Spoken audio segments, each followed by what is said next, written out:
Off the record. Oh, not off the record. Not Here off we the are. record. Musicians in bars getting beer. Jenn, Lady Evil. Go. Thanks for having me on, Billy. Oh, sure. Well, first thing I'd like to tell you about is I got a really big show coming up. My main project is Black Sabbath Tribute called Strictly Sabbath, and we have a huge show coming up on June 12th. It's my Aussie's birthday party. It's going to be a huge gig at Rockpile West. So tickets are only $10. So also on the bill we have an AC/DC tribute called Hell and Back as well. There's Flux 440, good friends of mine, so they're going to be on the bill as well. Cool. And who is your Aussie? Who is my Aussie? My Aussie is Steve Grisbala. We call him Aussie Zig. I've known him for lots of years, and he's been in other Sabbath tributes and things like that. He's checked out our band and stuff like that, the bands I've been in. So I was in a jam room one time with a guitar player, and he goes, "Oh, a singer's going to come in and jam with us." So I'd known Steve from a while, and he came in and he sang. I thought, wow, he sounds really great. So my Ozzy Osbourne tribute, Blizzard of Oz, was looking for a singer, and so we asked him to come out, and he did a show with us, and he said, "Well, I'll join your band if you join my Black Sabbath tribute." And my eyes lit up because I love Black Sabbath, so that's how that happened. Any other projects you want to mention? Yeah, I'm going to revitalize my solo project, Sister Caravan. I actually have 2 albums worth of music ready to go. The first album, I think, is going to be it's going to have a different name than Sister Caravan because the music's a little bit different. I don't think it's what you would expect from me. It's introspective, and I've played most of the instruments, although there's some really talented players on it. It's already been recorded and everything. Like I have Ilios Sterianis on drums for 2 tracks. He's a really great drummer. I met him while I was playing in Keith back in 08, and also Dino Contos is on a track as well. He's playing guitar and theremin.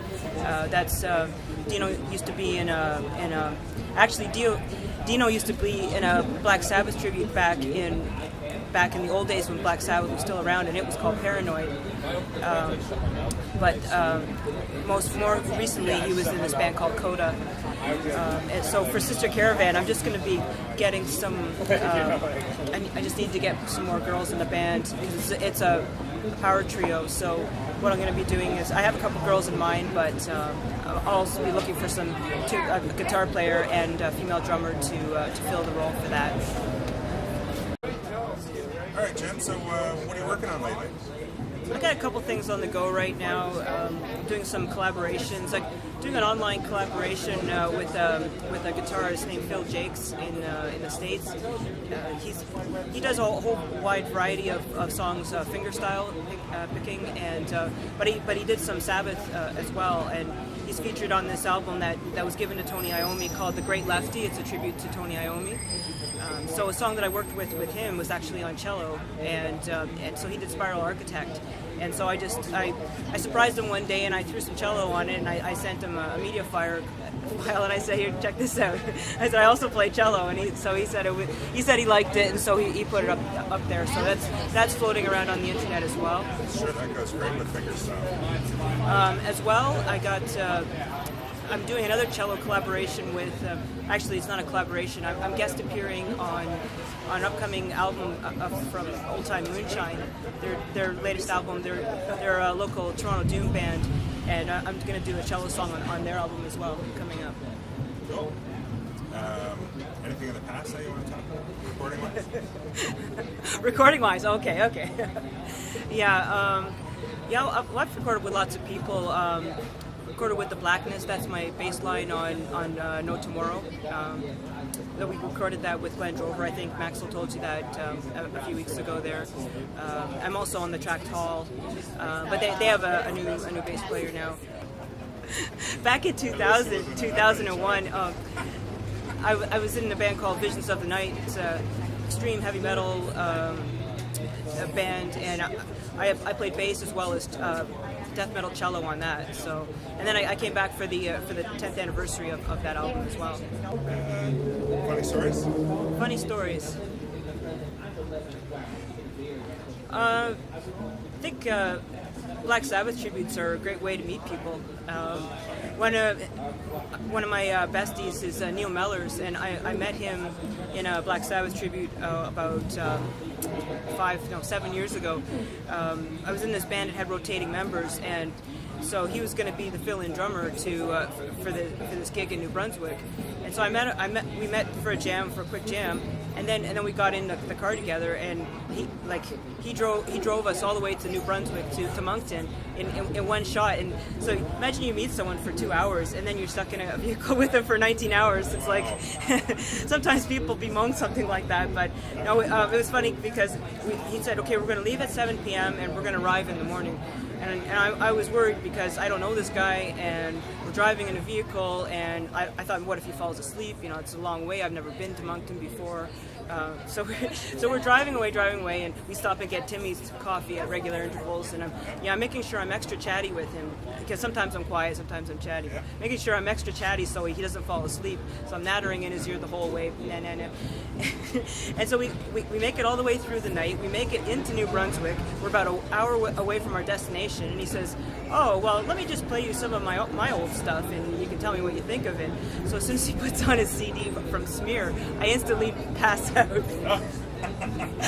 He's like, oh, I can see it's really got an impression on you. I'm like, oh, sorry, I found it really calming. That's what I was calming. Great story. We'll have to get Neil on the show, and let's hear his side of the story. Did you hear that, Neil? Yeah, you'll say that a couple times. That's a good one. So what else is up for Jenn? What else is up? Strictly Sabbath. There's a couple more gigs in the summertime. We're going up north again. It's always fun going up to Timmins. There's always stories that come out of Timmins when you go there. Another funny story. Black Sabbath Tribute. We're coming back home, and the drummer for that show was JJ, who's now in Skullfist. So. Sorry.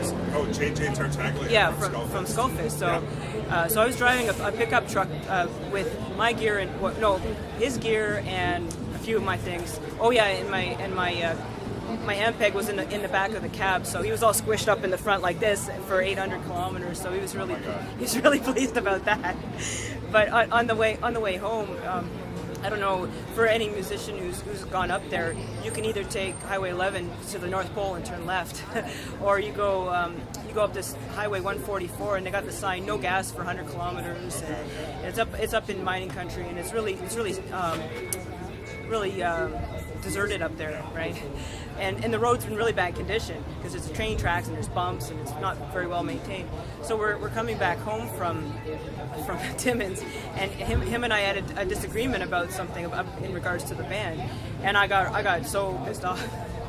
I've since apologized to him, but I got so pissed off, and I'm driving, and I'm looking over at him and saying, you know, we're bickering back and forth, and we're going over these bumps and these train tracks, and so I didn't realize that the back hatch of the truck fell down. so we're driving, and then we had to stop for a pit stop near French River, and that's like 400 kilometers away from where, from where we were. And so I stop, and everything, and I look at the back, and the hatch is down, and like the gear bag is like right on the hatch, about ready to fall off. So now I know why everyone's honking and pointing at me when I'm driving by. Yeah. So. Yeah, but this time we're going to drive in a closed vehicle, right, guys? So that's not going to happen. And, any other name dropping you want to do? Lots of people. I've had a lot of experiences working with different people. I worked with Michael Jack at Phase One for a time. I was in a band called The Rails. They're like a pop alternative band. So I did a recording with them. There's also a video online of us, goofing around and working at Phase One. That was good. Who else? Lots of great people I worked with.